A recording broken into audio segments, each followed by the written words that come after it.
Hi, this is Ashish. I'm not an engineer by degree. I was working in marketing before this, but I've always wanted to do something related to tech and build meaningful products.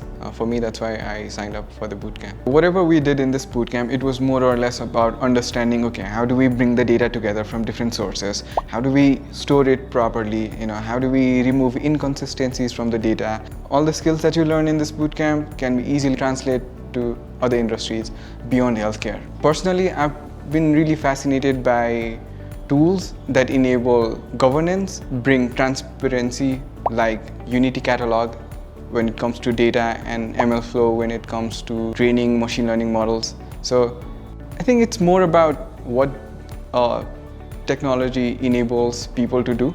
If you're looking for something new, if you want to explore beyond what you are currently doing, this can certainly help you do that. And if you resonate with the field, that's great.